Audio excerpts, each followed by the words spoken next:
A história conta que ele terminou seus dias sozinho, em uma ilha perdida no meio do oceano, afastado de tudo e de todos. Um homem que já foi chamado de imperador, conquistador e gênio. Agora era apenas uma sombra. Como alguém que comandou exércitos capazes de mudar o destino da Europa pôde chegar a esse ponto? O que moveu Napoleão Bonaparte? Uma chama insaciável ou um complexo de inferioridade? O que estava por trás daquele olhar decidido e daquela ambição que parecia desafiar o próprio destino? Napoleão nasceu na pequena ilha da Córcega, um território esquecido à beira do mundo, recém-anexado pela França. Ali, o jovem corsicano sentiu desde cedo o peso de ser um forasteiro, um estranho em sua própria casa e ainda mais entre os franceses. Seu sotaque, sua origem, tudo o afastava, mas essa exclusão não o quebrou. Foi o fogo que acendeu sua vontade de vencer, uma ambição que o impulsionaria a romper todas as barreiras. Na infância, aquele garoto invisível para muitos sonhava alto, muito alto. A educação rigorosa, a academia militar e a Revolução Francesa foram os ingredientes que moldaram o homem que transformaria a Europa. Napoleão não seria apenas mais um soldado, ele seria o arquiteto de um novo mundo, um líder capaz de domar o caos e reinar com mão de ferro. Com campanhas relâmpago na Itália, ele não só derrotava exércitos, mas dominava a mente dos homens, entendendo a psicologia da guerra como poucos. Sua habilidade para inspirar coragem e lealdade era uma arma tão poderosa quanto suas batalhas. Mas esse poder vinha acompanhado de uma confiança que beirava a arrogância.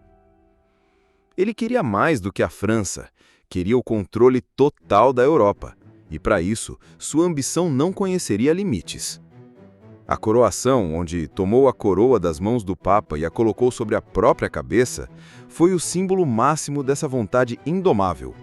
Um ato de audácia que declarava: "O meu poder vem de mim, não de os deuses." Esse gesto marcou o início de uma era, mas também de um caminho repleto de desafios que testariam os limites de seu gênio e de sua humanidade. Entre as guerras e as estratégias, sua maior obra se desenharia em Austerlitz, a batalha que revelaria sua verdadeira genialidade. Mas a pergunta permanece: até que ponto a ambição pode levar um homem antes de se tornar sua própria ruína? Napoleão estava prestes a descobrir. Napoleão não surgiu do nada. Sua ascensão foi a fusão de um tempo caótico com a vontade implacável de um homem determinado a transformar seu destino. A Revolução Francesa varria a Europa, uma tempestade de mudanças que derrubava antigos regimes e criava oportunidades para aqueles ousados o suficientes para agarrá-las. Napoleão viu nessa turbulência não uma ameaça, mas a chance de erguer-se acima de todos. Sua inteligência tática se manifestou cedo, mas o que realmente o diferenciava era sua compreensão da psicologia humana. Ele sabia que a guerra não se ganha apenas com armas ou números, mas com a mente dos soldados e adversários. Inspirava uma lealdade feroz. Seus homens acreditavam nele com uma devoção quase religiosa. Para ele, isso era a chave. Um exército motivado podia superar desafios que pareciam impossíveis. Nas campanhas da Itália, ele comandou com audácia e rapidez. Não havia tempo a perder e a velocidade se tornou sua aliada mais poderosa. Suas tropas avançavam como um relâmpago, surpreendendo inimigos e conquistando vitórias decisivas. Mas Napoleão não era apenas um comandante no campo de batalha, era um mestre na arte da propaganda, cultivando sua imagem como o salvador da França, um herói destinado a grandes feitos. Porém, mesmo no auge de seu sucesso, havia sombras que cresciam. Sua confiança, por vezes, tocava à arrogância. Ele se via a si mesmo como invencível, um homem que o destino havia escolhido. Esse sentimento o levou a decisões que testariam os limites de sua sorte e de seu império. Enquanto consolidava seu poder na França, a política se tornava uma extensão do campo de batalha. Derrubar o diretório e estabelecer o consulado foi uma jogada que exigiu não apenas força, mas astúcia política. Napoleão sabia que para governar a Europa, precisaria dominar também os bastidores do poder, controlar a narrativa e eliminar adversários. Mas o passo decisivo veio com sua coroação como imperador. Um ato carregado de simbolismo e rebeldia. Ao tomar a coroa das mãos do Papa e a colocá-la sobre a própria cabeça, Napoleão declarou que sua autoridade vinha de si mesmo, não de qualquer entidade divina. Isso ecoava a sua visão do poder humano, conquistado e absoluto. Esse momento representava tanto o auge de sua glória quanto o prenúncio de suas futuras batalhas. Porque governar um império tão vasto e poderoso exigiria mais do que força militar. Exigiria estratégia, diplomacia e, acima de tudo, a capacidade de manter a unidade diante de ameaças crescentes. A partir dali, a Europa começava a se dividir entre os que o viam como um tirano e os que o consideravam um visionário. A tensão aumentava, as alianças se formavam para detê-lo, e Napoleão sabia que a guerra decisiva estava por vir. Ele precisava mostrar ao mundo que não era apenas um homem de sorte, mas um gênio capaz de dominar o destino. E essa prova chegaria em uma das mais lendárias batalhas da história: Austerlitz. Napoleão chegou a Austerlitz carregando o peso da Europa inteira em seus ombros. Mais do que uma simples batalha, aquele confronto seria o teste definitivo de seu gênio militar e de sua capacidade de controlar o destino. Ele não se limitava a posicionar tropas no campo, orquestrava um espetáculo, onde cada movimento tinha um propósito psicológico, destinado a enganar, confundir e esmagar o inimigo. Sabia que seus adversários confiavam em sua superioridade numérica e no terreno, mas ele usaria isso contra eles.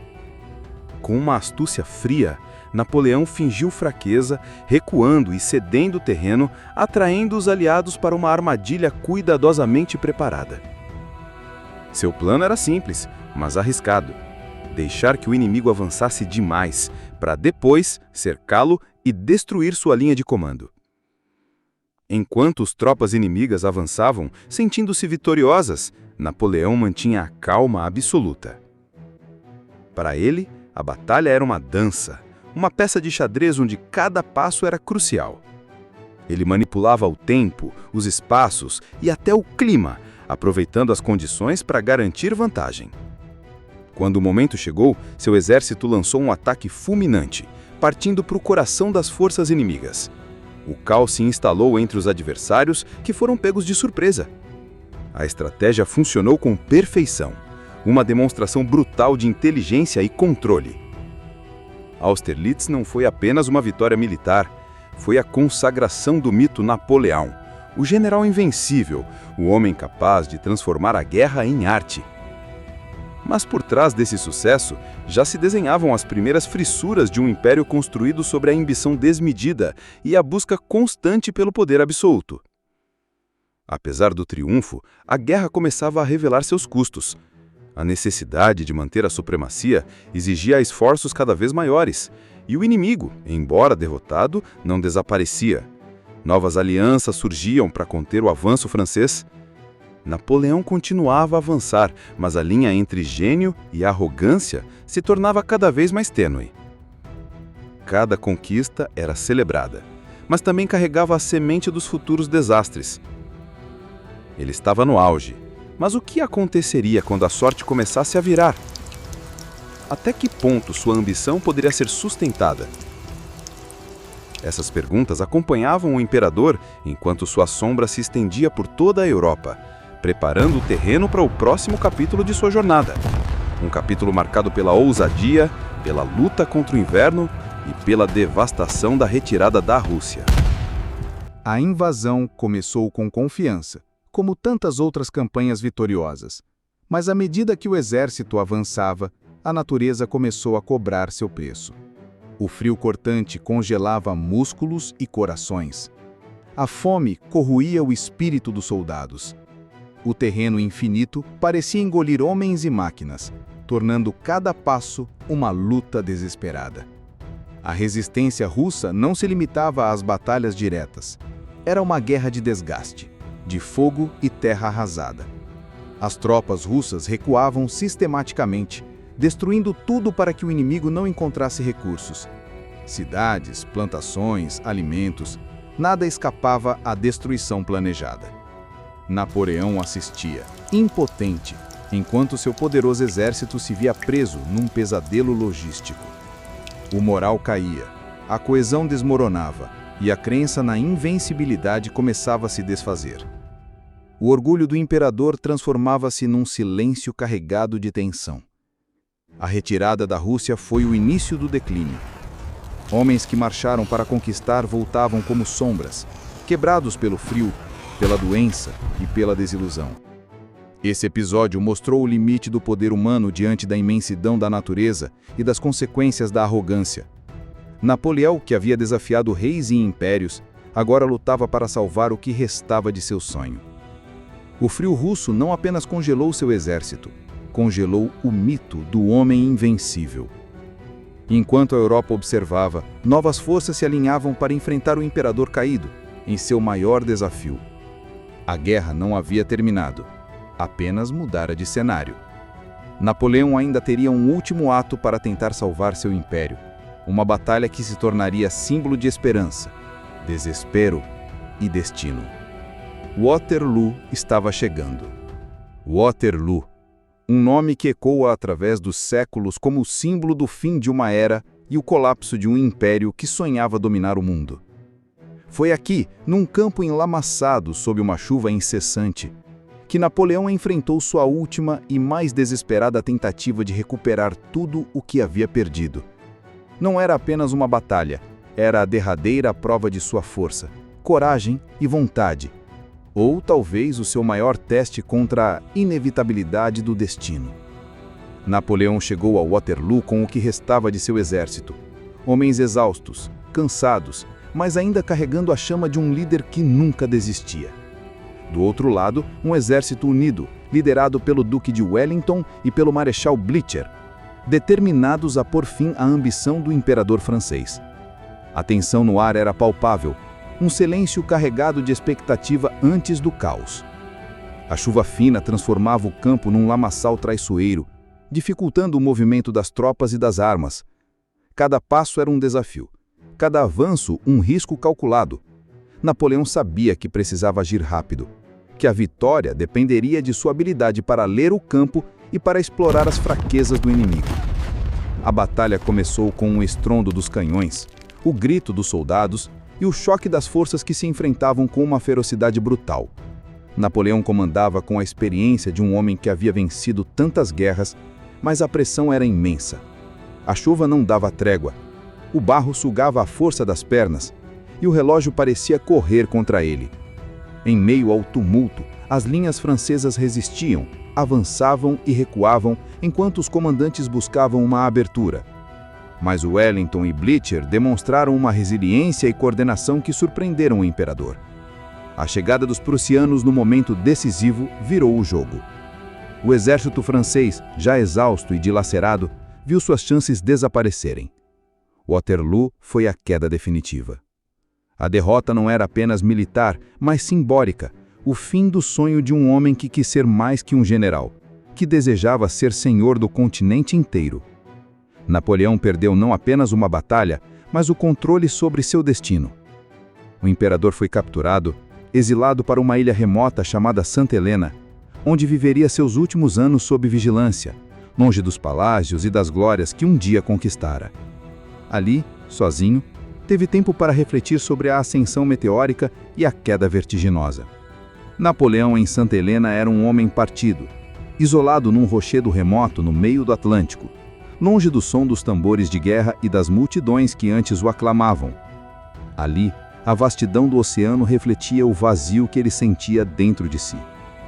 Um homem que outrora segurou o destino de nações, agora contemplava um horizonte sem futuro, preso pelo poder que um dia foi seu trunfo e agora se tornara sua prisão. Mas quem realmente foi Napoleão? Um gênio militar? Um tirano implacável? Ou simplesmente um homem consumido pela ambição, tão humano quanto qualquer outro com suas fraquezas, dúvidas e medos? A resposta talvez esteja na dualidade que sempre o acompanhou. o herói exaltado pela propaganda e o homem real, vulnerável e falível.